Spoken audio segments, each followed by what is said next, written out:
In only 2 years, Warzone has become one of the biggest games on the planet, and it's also been completely ruined by hackers. Call of Duty has always had a problem with cheaters, but it's never been as bad as this. For some reason, the devs never added an anti-cheat to the game, and suddenly swarms of people appeared using aimbot, ESP, noclip, and it was just ridiculous. But then somehow the hacks evolved even further. What?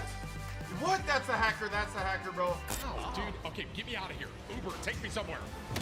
No! Dude! Eventually, the devs were forced to add Ricochet to the game, but over a year after it came out. Luckily, the anti-cheat was pretty good, and instead of just banning aimbotters, it actually decided to troll them. They quickly realized that people were now shielded from their bullets, and everyone they shot at turned invisible, making the cheats completely useless. In a game with some of the most creative hackers is GTA 5. Even though it's been 8 years since release, it's full of cheats that nobody expects. There's the usual money bag dropping, aimbot, and then there's hacks like this. Cheaters even impersonated Rockstar Games and sent messages to everyone's phone with a GTA 6 announcement. It had people so hyped, and it turned out to be completely fake. And if you thought that was bad, there's a battle royale that has a hacking problem which forced them to ban over 1 million players in a week and even arrest 15 people. PUBG has always had issues with cheaters, but it reached its absolute breaking point in 2022. And over on the PC version, the Steam page has been review bombed because of how terrible the state of the game is. Now, luckily, the devs are taking this seriously, and in 2018, Bluehole had 15 cheaters arrested for developing hacks, and they were even fined $5 million. But one of the most ironic cases of hacking happened just last month when Overwatch 2's launch was completely destroyed. The game was already going through a huge controversy about phone numbers before its release. Basically, since they made it free to play, Blizzard was scared hackers would swarm the game, so they forced players to verify accounts with a real phone number. This was a super strict system that only recognized certain carriers, and it actually locked out thousands of people. But the devs were so focused on blocking out cheaters, they didn't realize they were about to be hit by the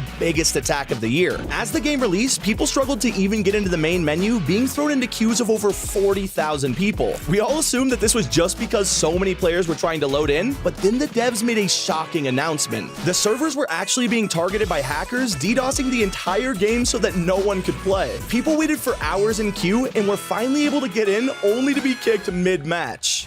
All right. And even though Overwatch took 3 days to fix its problems, there's a game that's still ruined by hackers to this very day. Friday the 13th has had a rough few years dealing with glitches, delays, and even lawsuits. But one of its worst qualities is the amount of cheaters plaguing the game. Fans complain that almost every single match has at least one hacker in it, and if they're lucky enough to avoid them, there's just people teaming instead. And all of these problems has led to a ton of people quitting the game. But speaking of angry fan bases, Apex Legends once had a problem so bad, it forced even the most loyal players to quit. One person was caught using hacks while live streaming, and he didn't even try to hide it. In fact, he streamed every day for weeks on end, and even though people reported it to Respawn, they didn't do a single thing about it. But then these issues got seriously out of control. Some of the top creators became angry and started encouraging their fan base to cheat, with one player exposing the best times to hack while the banned team is offline. Now, this caused a huge argument with the devs on Twitter, who then promised they were working super hard on an anti-cheat. Meanwhile, Apex's competitor Fortnite was experiencing problems of its own. Naturally, as the most watched game on Twitch, it was the perfect target for hackers. In the early days, it started with smaller cheats like aimbot and god mode, but Epic quickly shut them down. They sued a 14-year-old for selling mod tools and threatened to take tons of other hackers to court. But this didn't stop people from cheating, and over the years it evolved from aimbot to things like flying boats and rocket spam. Some infamous hackers like CIA.gov were able to get into tournaments and even had ridiculous abilities like self-revive. He's respawning.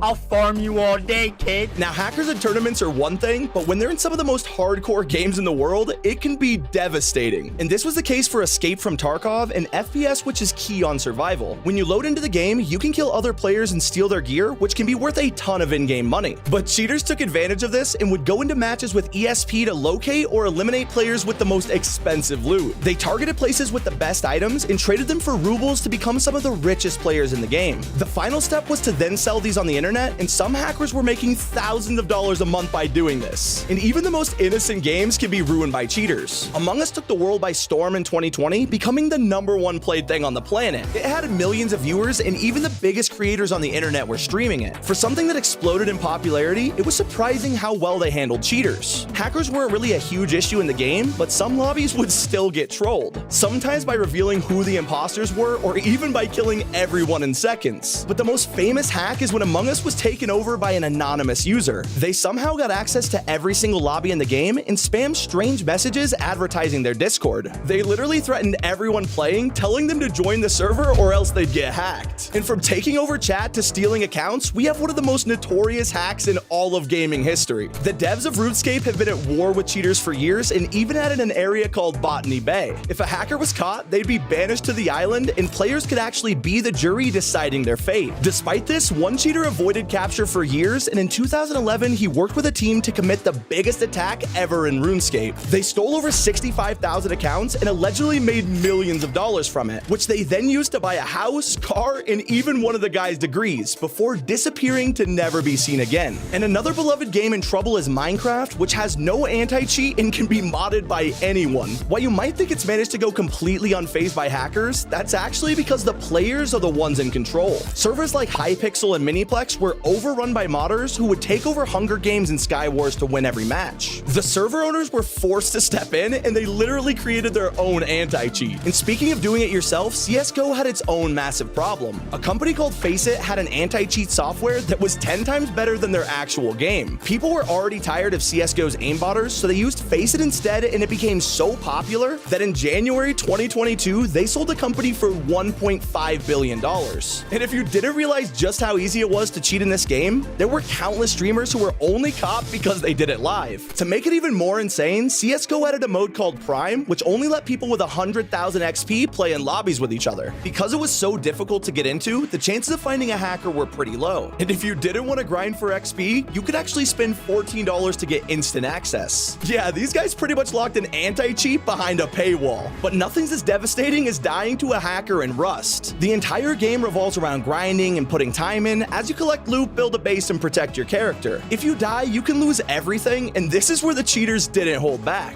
They would just fly into people's bases, teleport around, and torment everyone in the server. These guys would even wait for you to go offline just so they could steal your stuff. And just like Minecraft, server admins took matters into their own hands and began to troll these cheaters while the devs were banning thousands of people in the background. And while all of these games have been able to recover, it was nothing compared to the greatest hack of all time that stopped 70 million people playing their favorite games. Back in 2011, PlayStation Network was infiltrated by Anonymous, and they stole personal information from every account in the world. It was one of the biggest data breaches in history, and it cost Sony $171 million in lawsuits. And this wasn't even the most frustrating part. PSN was taken down for maintenance as soon as it happened, and Sony didn't tell anyone when it would be coming back. Anyone who owned a PS3 back then will remember not being able to play any online games for weeks. When the servers finally came back online, they gave out a ton of free games to everyone as an apology, along with 30 days of PS Plus and free identity theft protection to anyone affected. And those were 14 games destroyed by hackers. It's been Sammy. Keep it here on T5G.